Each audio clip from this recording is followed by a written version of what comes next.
Mike, we're live. Stop clicking on something. Sorry. Yep. Hey, everybody. So, welcome to this week's LinkedIn Live. We have a lot to talk about.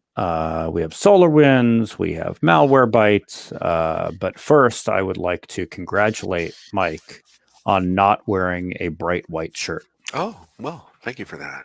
Yeah, last week was frankly embarrassing to all of us, Mike, at the company, and now we don't feel as bad because you're wearing a dark blue shirt, as you should.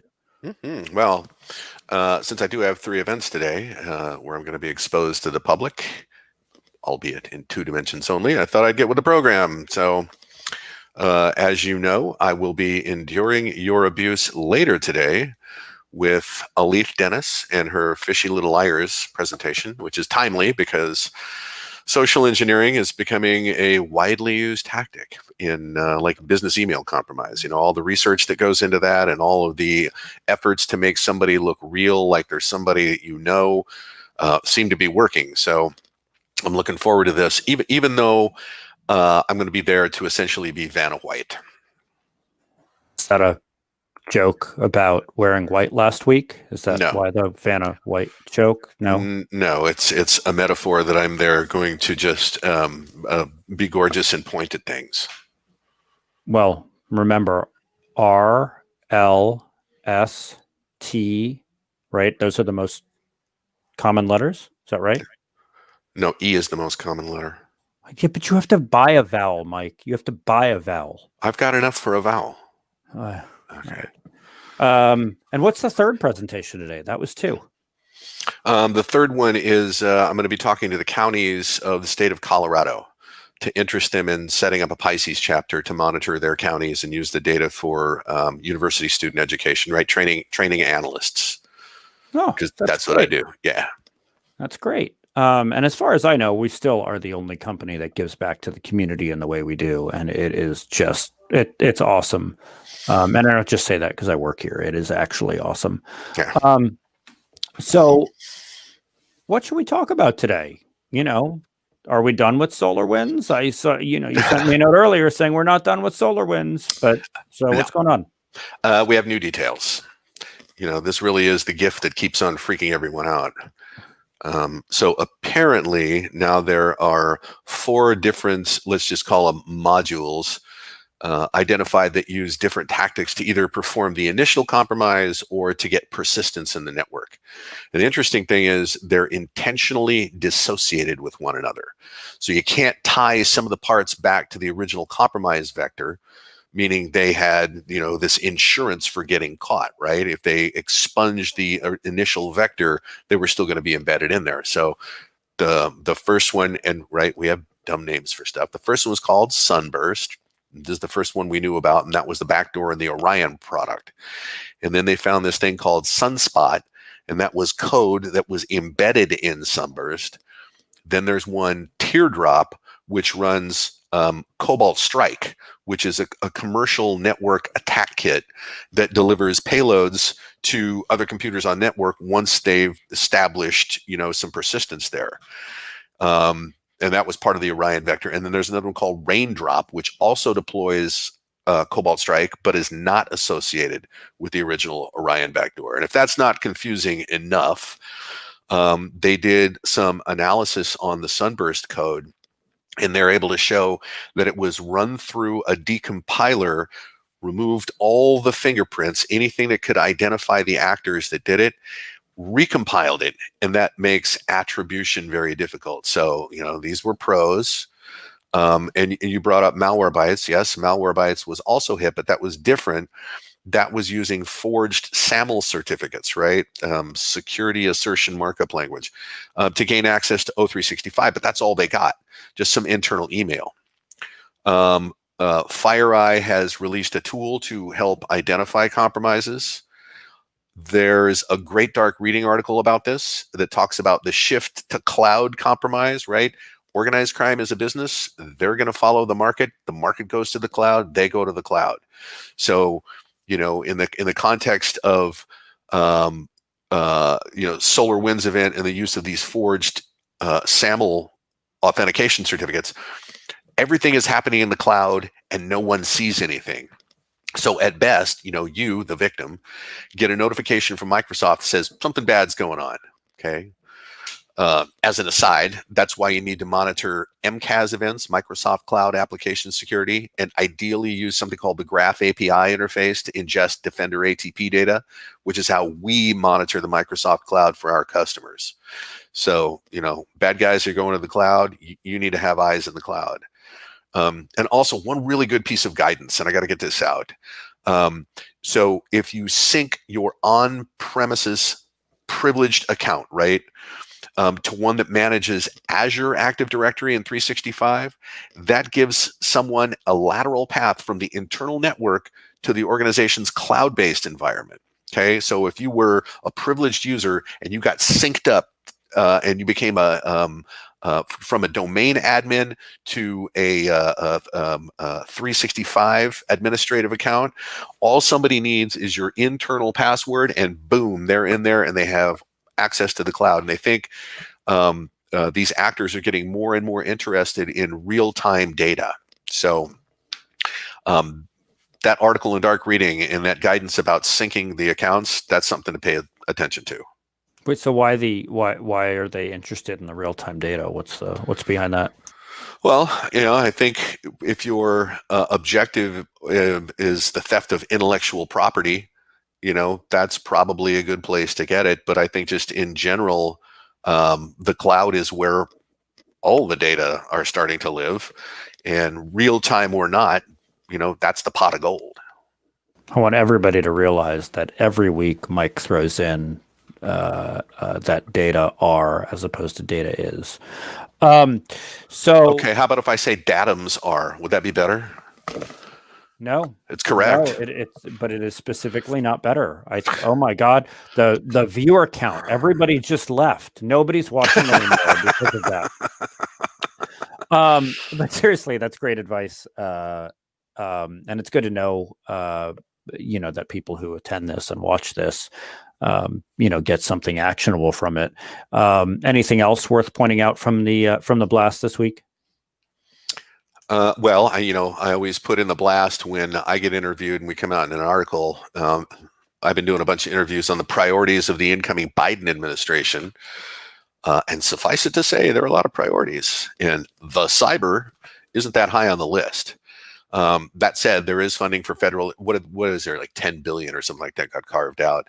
And a lot of that is for federal agency computing modernization, which is incredibly ironic because there's been this thing called FISMA since 2002, the Federal Information Security Modernization Act.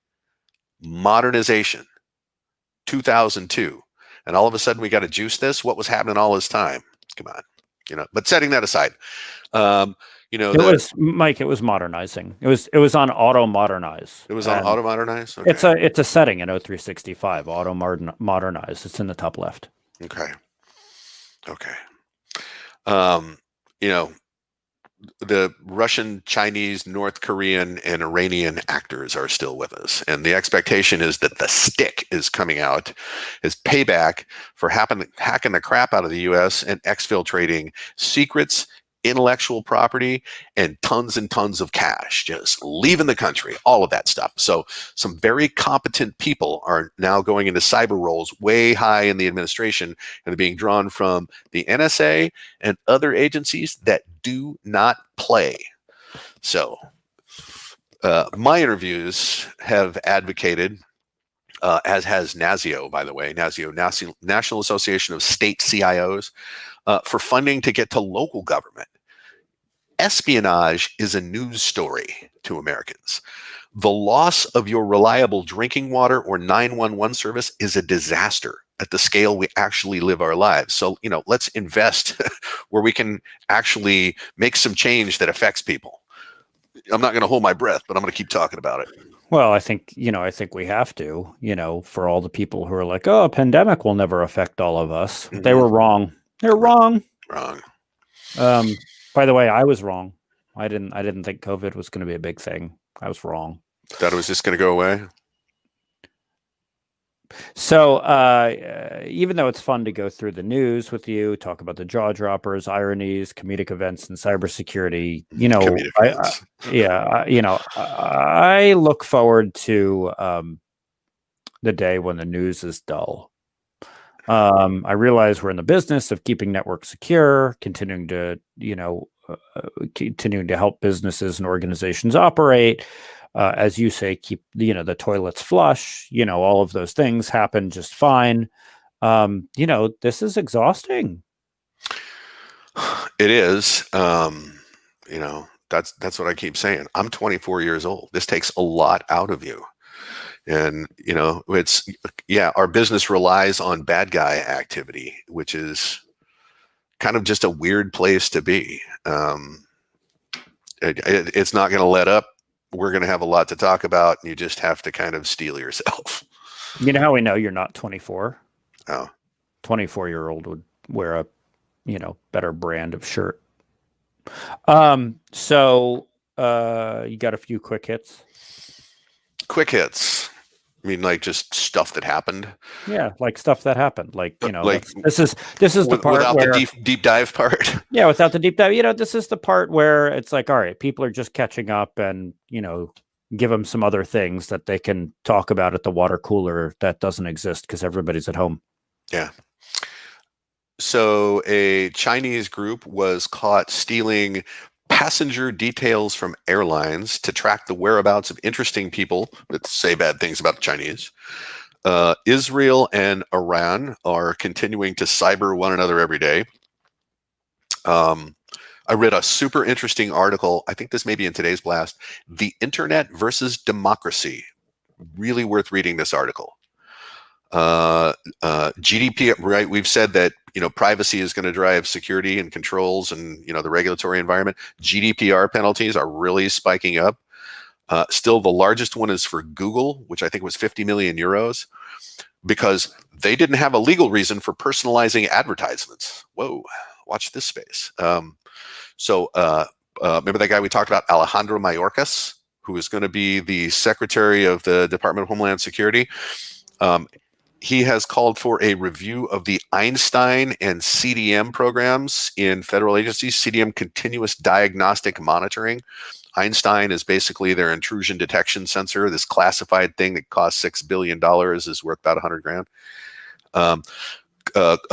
COVID vaccine data were stolen, altered, and then made public specifically to reduce the trust in the vaccine. Right. So there are some quick hits. I mean, all that stuff happened this week. Wow, that's a lot. Yeah. Just a lot. So, I do want to reiterate something we talked about top, which is we have this really cool webinar happening today. And since then, I put the registration link in the chat here, where Alith is going to talk about advanced phishing campaigns. People should really come to that. Like the deck, it just looks great. I'm really excited about this is going to that. be worth seeing. Yeah, it is. Okay, can you leave everyone with something good? Good. Okay. Well, whether this is good or not is kind of in the eye of the beholder. But they're continuing to ID the perps that stormed the Capitol building 2 weeks ago. There's a site that opened up that used open source facial recognition and AI to isolate and deduplicate every face on every video that was submitted. So it's the Faces of the Riot site, just in case you wanted to go look for your uncle. And the other way that they're doing this is through, not making this up, dating apps, which have been turned into insurrectionist hunting grounds. I don't even want to know. Actually, the funny thing is I do know, because a friend of mine was just laughing about that, using which one? Using Bumble. Yeah. That was one of them that was called out. Yeah. Mike, you've probably never used a dating app, have you? No. Well, I met my wife on Yahoo Personals way before Yahoo it was a Personals. thing. Yeah, a long time ago. This is 1998. What? You met your wife on Yahoo Personals? I lived in LA and she lived in Western New York. Yep, that's true. And like what? I'm sorry, we have to dig into this now. Was it like a chat room, or was it like you put up a personal of, "Hey, I'm Mike Hamilton and I'm cool and have bad shirts," and she was like, "Awesome." Like, how did this all happen? Are you expecting me to remember what happened in 1998? I have no recollection of how that But, went but down. no, no. Was I? But you like you don't remember? Was it a chat room? Was it a post? No, Like, I was think it it was a? a post. You list yourself or something like that, and Did you list yourself, or did she list herself? well, we both did. That's how you find it. It's how these things work, Jake. No, that's what. So you've clearly never used one. No, no, that's not. I mean, that's how it works now, but that's not how it worked then. Like then, like it was like it's more like Craigslist, where like somebody posts something and then somebody else reads it, All and right, maybe that is how it went down. It's 1998. It's a long time ago. well, this is fascinating information. I feel like we should go for another 20 minutes, but we can't. Negative. We're out of time. All right. More things are going to happen next week. New administration. We'll see what they find. We'll see what happens there. So we'll continue to do this next week. Remember, Fishy Little Liars is the event today. Security awareness training is next week. And with that, I'm out of breath and I need some more coffee. So cheers, everybody. I'm going to go fill up my coffee. Mike, next week, we'll see what shirt you bring. Okay. See All you right. next week. Bye, everybody. We'll see y'all on Yahoo Personals. Bye.